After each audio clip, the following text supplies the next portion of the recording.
here we are, back again after a strangely long amount of time, but it's us again, talking about a movie. He's got a glowing beard. So, leprechaun beard. No Time to Die. Supposedly, once again, the final entry of Daniel Craig as James Bond. He says, that's it, I'm done this time, but they're not going to replace me too quickly. Not yet, over my dead body. I mean, he said, Hugh Jackman will be Bond over my dead body. So, I think it's fair to say that Daniel Craig has definitely been the definitive Bond of our generation, at least. Because I know, like, in the 90s, mid-90s, yeah, he did. Well, because they essentially rebooted the series with Casino Royale. Yeah. It was almost like an origin-ish. Yeah, they went from, like, comical in a way, like, not serious to gritty. Yeah. Like, kind of cheeky by the time they got to Pierce Brosnan, which was the one up to the 90s. Yeah. So it's like I have very faint memories of that in, like, my earliest days. I only remember GoldenEye. Was Die Another Day? Die Another Day. That's the one with the Koreans, right? Oh, I don't know. I haven't seen the older ones in so long that I really have to go back and do that. So mainly the ones I remember are the Daniel Craigs. So it's like when I think Bond. Yeah, it's Daniel Craig or like Sean Connery. Yes, absolutely. And GoldenEye. GoldenEye is like the definitive James Bond to me, but it's only GoldenEye. Right. From Pierce Brosnan.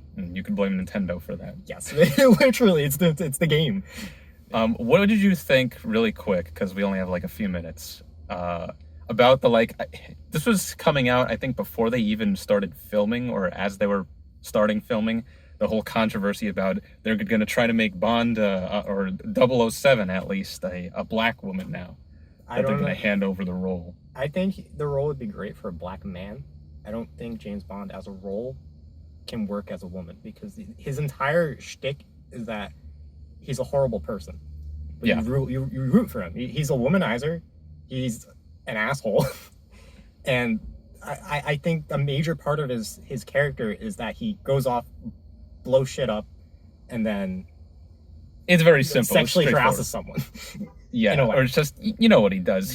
He's James Bond. You know what to expect. And, like, that's kind of where I come at it. It's like, why change it now? Yeah. If you really want to be progressive, I guess, just make something better. Dude, I would love to see a black man as James Bond. That would be amazing.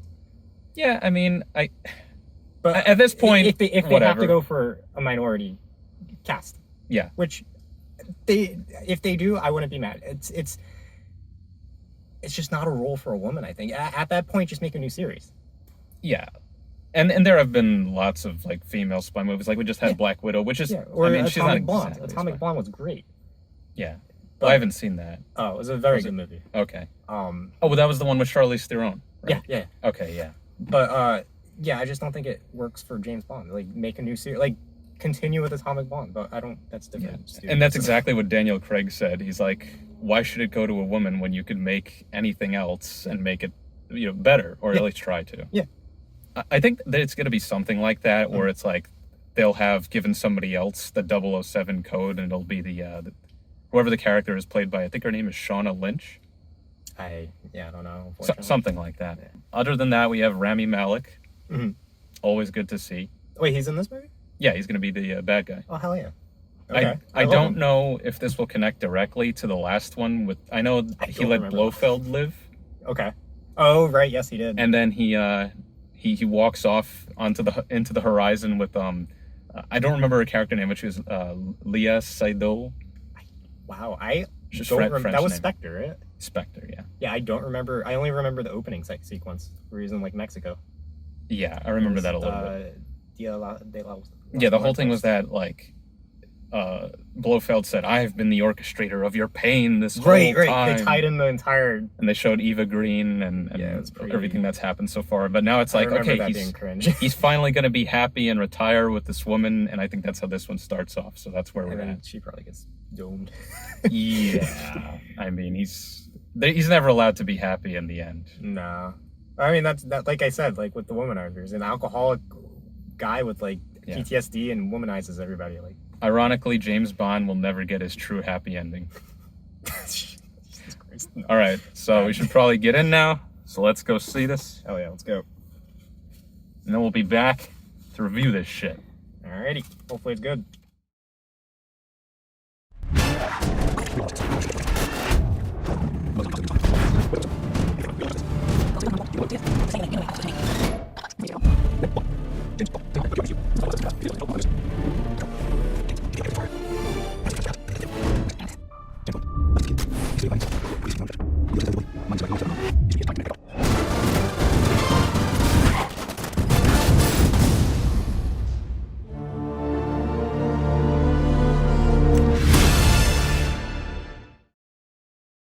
All right, we're back. We switched spots. Surprise. And cars. Yeah. So, as the title says, there was no time to die. Except there was a lot of time because it was a long movie. And How long was that? it was, when I was looking at like the website before we came here, it said 2 hours 53 minutes. So it was nearly 3 hours. But yeah, there was a lot of dying. You don't say. Yeah. But I like that one line, which is like, "Do you know what time it is?" And like, it's howdy doody time. No. It's time to die. So I guess without spoiling anything first, initial thoughts. Good, bad, place of ranking with the rest of them. Not The rest of the Casino Craigs. Royale, but not Spectre or the other one whose name I forgot. It just shows how bad it is. It's not bad, but it's... What is the other one? Well, it started with Casino Royale, then Quantum we of had Solace. Quantum of Solace, and then it was Skyfall, Skyfall. Oh, and I then forgot Spectre, and now this one. that. Yeah. So I would say probably just under Casino Royale. I think I would put it like this.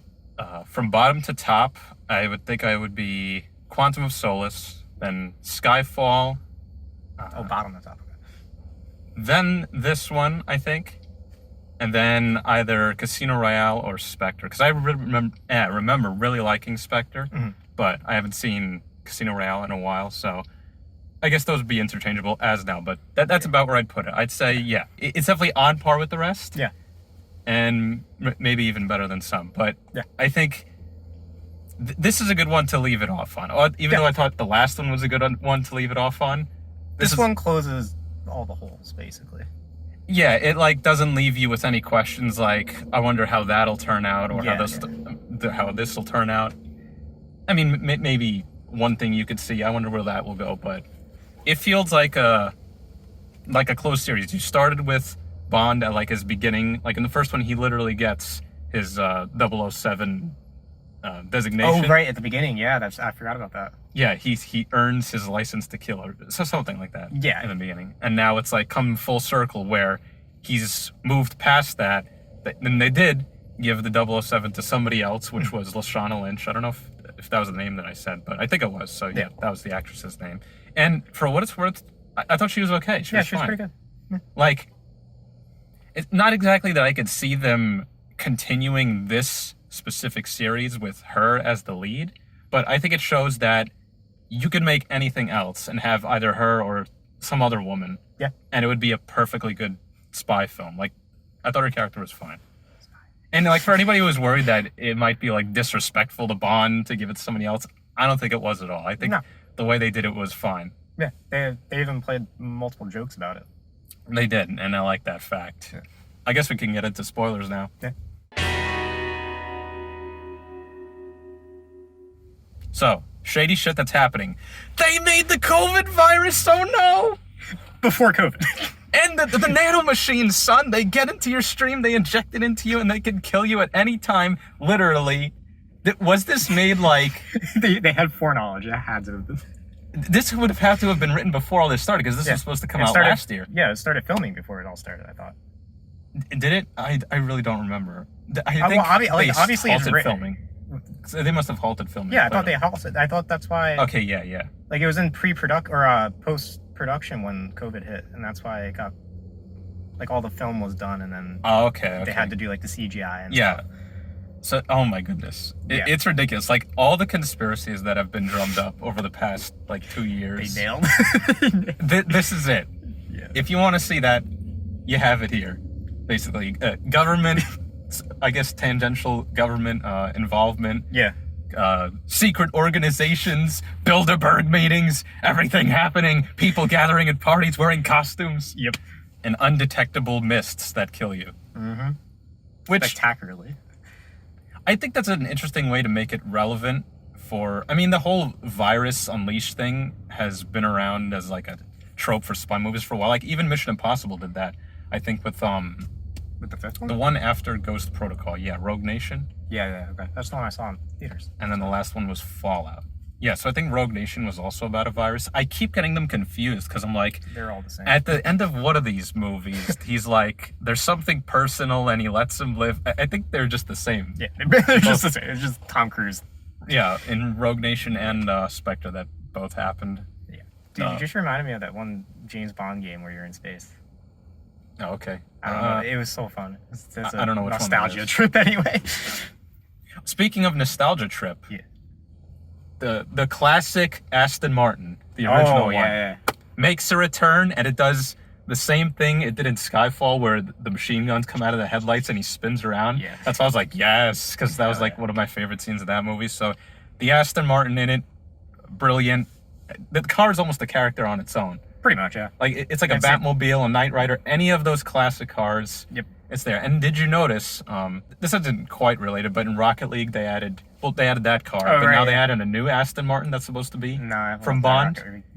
It was that one you saw it for like 1 second. It was in the background. It was like a kind of like new looking concept car. I don't know if you noticed. I probably did not know. Well, anyway, that car has no part in the movie at all. I don't know if it was in a deleted scene or something, but Probably. it's like the new car. It's not there. So it's in Rocket League now? It's in Rocket League, and I don't know why. What a waste. Maybe it's for future Bond. They should have put the other older car that he switches to like halfway through the movie, Yeah, which yeah, the I'm black one? sure is from one of the prior films. Probably. I didn't recognize it, but also I'm not big on the older ones. Yeah. So. One thing I like about these movies is that they have the connecting plot thread of him starting out and then things involving his past and everything. Yeah, it's not just like compartmentalized stories like the older ones. I really enjoyed that. Yeah, like they even call back to the first one with Eva Green. What was her? Oh yeah, Vesper. Oh, Vespa, yeah. Vesper Lynn. Yeah. So all those things I think that were left as hanging threads, it's all pretty much wrapped up. I think in a nice way. So at the end, this wasn't a huge surprise to me. Like I did not see it coming. They foreshadowed it throughout the entire movie. Yeah, like when they play that song, and it's always a bad omen when you hear this song. We Have All the Time in the World. That's been used in a Bond movie before. I'm pretty damn certain. Yeah, I don't know that song, unfortunately. So. Yeah, like he's like driving with her on the coast towards the beginning, Yeah, man. and he says that line. He says, "We have all the time in the world," and then like I can hear the orchestral version of it, or like the instrumental, and then they play it at the end credits. That was good. Good stuff. Good choice there. I like it better than the main theme of the movie. What did you think of that? Oh, I thought that was amazing. You like the main theme? That entire opening sequence, I would loved it. Oh, It's probably my most. I like the sequence, but I mean The song, specifically the too. song. Okay, yeah. Because like the other ones weren't that great to me, especially Casino Royale. I did not like Casino Royale. The film was great. The one but by Chris Cornell. Yeah, I didn't like that. That one's like my favorite. I like the visuals, but the song I just can't stand for some reason. This one I like the visuals and I like the song. Yeah, I think the weakest song was definitely in Quantum of Solace. It was like this It's just the poppy weakest film. song. Yeah, it's just the weakest film in The general. game, the Quantum of Solace game, Pretty has good. a better theme, Yeah. which is weird. The game itself was better than the movie, in my opinion.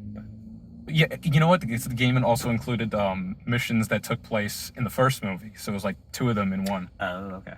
Yeah, Yeah. that was a pretty good game. Yeah. I had it on Wii first, and then Xbox. Well, anyway, yeah, the Skyfall theme was good. That was the one by Adele. Oh, okay. Yeah. And then the last one was Sam Smith. I see mixed reactions about that one, but I really liked I don't it. remember that one. Yeah. So this one. Well, once again, that's one of the. This one is better than the Quantum of Solace one, by definitely. far. Yeah. I put it in my favorite. Although Billie Eilish is still not my thing. That was Billie Eilish. Yeah. It's Pretty weird. good. She's the youngest person to ever do a song for the movie series now. Really? Yep. She good. I liked it. I didn't know it was her. I didn't recognize the voice. Well, it said her name like right I in the wasn't looking. credits. Yeah. I was looking at the visuals. Yeah, I wasn't like. That's the thing. Like, if you're not paying close attention, even if you are, because I was trying to, like not just missing the credits, but missing the dialogue. Like, I don't know what is it with audio mixes and action films, but Oh I God, yeah. couldn't understand Especially what they were saying. the little girl. Yeah, I Madeline? couldn't hear. Was Well, her name? she was speaking a different language. Well, she was speaking French, but like, she just the one scene she said something and it didn't give a subtitle, so I'm like, what the hell? What did she say? I don't know. Or was that maybe that was the wife? Maybe. I'm confusing their names. The Anyway. wife, her name was Madeline Swan. Swan, and then did they have to name the kid? Did they? Oh yeah, they did. I think it started with an L. I don't know. If they did name drop her, it was very brief. Remy said it a couple times. Oh, did he? Yeah. Oh, yeah. Okay, that's the part I didn't hear then. Yeah. Yeah. So, Remy was very hard to understand, I think, because of his yeah. accent. I'm not sure why they went in that direction. I don't know if it's because of the scarring on his face or what. I mean, that's how I took it, is that he was so horribly disfigured it like messed with his speaking. Probably. Because how I took it is that the attempt on his life was like As they left me scarred. it left him scarred, basically. Yeah, but that's getting ahead. Yeah, I mean, it was probably something like, I don't know if the director told him to speak like that or is something he internalized, like, this is good for my character, but it just, I can't hear what the hell he's saying. Yeah. It's one of those movies where you really need subtitles, and I wish there was, like, an option to have him in a theater. I got like 90% of what he was saying. It was just that 10% that was like, wait, did I hear that right? Do I understand this? So dialogue goes quickly, but I guess it doesn't matter. Like, they got a person, they find the thing. How did they find the thing? Like, how did they find the location of the secret base? That's one thing I didn't catch. Oh, they were talking about intelligence, and Japanese intelligence found activity on the island. Right, so literally just, I don't know. And no, Madeline's father Yeah. had information about it. That's how they found the island. Yeah. Okay, so I think you would like to not be confused about her father. I think you definitely have to like know the previous film. Yeah, I was actually going to say that entire movie referenced older ones so much, and I in the beginning of this, I was saying I don't remember Skyfall or Spectre. I forgot Skyfall was even a movie. Yeah, and it was very difficult for me to follow in some points because I'm like, what happened? Yeah, so like the last one, Spectre, you have to have definitely be acquainted with or familiar with. Might as well just rewatch the last entire three series before. And for this one, you have to be familiar with the last one. Yeah, because like I forget why they're even obsessed with Spectre in the first place. Mm-hmm. Like MI6 is obsessed with them. I think now this is something where I don't remember whether it was Mission Impossible or this. That it started out as like some kind of it was people from the MI6 that went rogue, or that actually might have been Mission Impossible, hence the title Rogue Nation. Mm-hmm. So I really don't know, but it's probably something similar because they said to M like, this is your fault, you're doing, but oh no, that was because he commissioned the whole viral weapon thing or nanomachine DNA weapon. Yeah, it was kind of weird. At first, I feel like they changed that midway through the story writing or whatever. Because like at first they made it seem like it was genome editing. Because on the thing it even said like genome map. Mm. And then halfway through the movie they're like, oh yeah, it's nanobots. Yeah, because it's a minor thing. I don't really it targets people based on DNA, and it can like pass from person to person through breath or just touch or whatever. Yeah, I feel like it's just easier to say it was a virus instead of nanobots, but maybe they changed it because of COVID. Well, because I guess a virus would be too messy and it could target, or there would be a lot of collateral, which was the whole problem, is that they're saying this could be repurposed to just kill everyone. Yeah, but it does the same thing anyway as nanobots, so I don't see the... Yeah, and I'm pretty sure scientifically there's no It's easier way to produce a virus than nanobots is basically what I'm saying. I don't think we have the capability to make machines smaller than the size of a cell at this point. I think we can actually. I don't know about maybe that. it's the size of I know that they can make them like they're freaking tiny, small. nearly breathable particles, but not smaller than a cell. Well, machines, you're right. I think it's chipsets that we can, but they're not going to do anything. Yeah, like I read something recently about they putting these little microchips with like wings on them that could fly better than tree seeds. Yeah. Well, I guess we'll get there eventually. Even if Yeah. the movie's ahead of its time, but I mean, it's always been fantastical. Like, oh yeah, Hugh's inventions were like it's easy to suspend belief for this. Oh yeah, they have the Q scene again where it's like, all right, you're gearing up, here's your tech, this does this does that, don't touch that. Every movie has to have that. Yeah, every movie. Oh, and they showed Judi Dench's picture Yeah, that was in pretty the cool. MI6 office, so that was nice. I'd say it has enough references to keep anyone who's seen the others like I'd engaged. argue that has too much. Yeah. Like, Maybe. it Like, made me I a could casual see it- viewer lost. I can see it if like you're a fan of the older movies and you just like to sit down and watch one story, one adventure, then maybe you wouldn't be as invested in this because it does connect a lot to the previous ones. But that's something I like about it. Honestly, it's not even bad. They just needed like a filler sentence in there to be like, oh, X because Y from other movie. Yeah, well, no. Like I said with the Spectre, I don't know. I forget why Spectre is even a big deal. Like they could have been like, yeah, we've been following Spectre because of X, Y, and Z. Oh, well, I mean, you could just reasonably assume Illuminati organization, Yeah. bad CIA, etc. Yeah. Oh, there was a bad CIA. In this Oh yeah, one. that's it. They kind of just glossed over him too. Like I don't. Yeah. Well, he's just a guy you're supposed to not like and forget. Yeah, pretty much. Like, yeah. if you look at He seemed important, and then all of a sudden he just gets. even the actor himself, and like, not to sound too controversial, but he looked like the most plainest white guy in existence, and I think that was on Pretty much. purpose. The most plain buff white guy you can get. Like, straightest, most cis, no. Like, just very indicative of somebody who's forgettable and not that important. He's just a middleman. Yeah, No, so- I'd agree. Oh, no. Pretty Yeah, good film. I Also, liked it. My favorite part, Remy's a fucking weeb. Yeah. Yep. He, I don't know what was going on. It was actually there, but- tasteful, to be honest. Yeah, they didn't go overboard with it. It's just he has a garden and there's some It's a Japanese Zen decoration. garden, and then he has Bond do like a fucking dogeza. Yeah, he's kneeling, wearing the robe on the mat and everything. And I'm like, oh, okay, well, half expecting to hear a you at any time. Yep. Just half expecting to hear a "Omae wa shinde." I mean, he kind of said that when he poisoned them with the thing. Yeah, pretty much. But like, That's pretty sad. what? That even if he made it out of there, he would just not be able to get near them. See, that goes with the theme a lot of these movies have. I want to say Bond itself has, but a lot of these movies that focus around a professional killer is that you can't leave it unless you die. Mm. And I feel like that perfectly encapsulates the genre, where he's not going to go and have a happy family. He's going to... Like I said at the start, no happy ending. Yeah. There is... I like that theme. There is no happy ending for essentially a paid killer. Even if he's living in, as he was, some paradise place without a care, because I'm sure he has enough money to never work again. Yeah. Would just he some really part be of- content? Yeah, because the recurring theme is that like there's just some part of them that's missing. Yeah. So, and that'd be murdering. Like, I guess when you're that adjusted to that kind of life, it's like when you're not doing that, Whiplash. it's still in your mind. Yeah.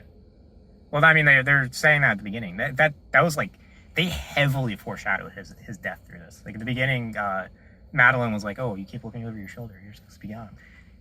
Like Oh, yeah. basically implying that. Well, because he just- knows somebody's always going to be after them. Yeah. But now, like, supposedly, all the organizations are dead and gone Yeah, but the writers could ask. because they outcompeted each other, which is why you have the rule of two of the Sith. Only two there can be: the master and the person in training to eventually kill the master. I also appreciated the fairly realistic and logical overarching story.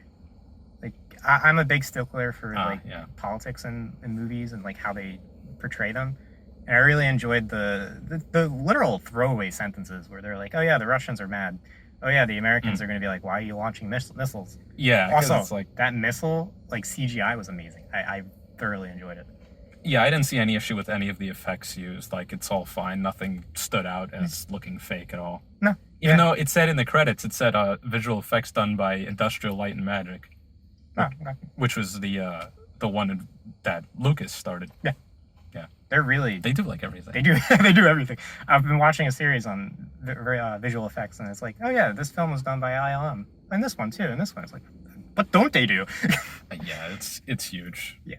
Bond has a kid. Did we mention that? Yeah. He has a kid. Yeah, like he finds her. Like he's separated from. I guess they're not married. Nah, I don't think they got married. Yeah. But- Well, his chosen life partner. Girlfriend. He has to separate from her, of course, because they find him and he wants to get her away from that. But, she's going to come back. So she does. And then he goes to her home from, like, the beginning is, like, showing her past, Yeah. which connects her to the villain. So, oh, yeah, that was another thing, is that she doesn't feel like she's tangential to anything. Yeah. She's involved in it. Yeah. Yeah, so he shows up at her house, and then she's like, oh, yeah, by the way, kid over there. No, it's not yours. And I'm like, come on. Yeah. Come on. Yeah. Blonde hair, blue eyes. It's a movie. Even he was like, come on. Yeah, he's pretty much. But then you piece of think shit. about that in his mind, like that whole car chase where he's in like this normal small SUV, and now he has like basically his wife and kid in the back. That was pretty funny. And he's just knocking these huge, probably armored SUVs to the side. I'm like, how? How's he doing that? It's because he has plot armor. Yeah, plot armor. I mean, it's probably doable, to be honest, because he's...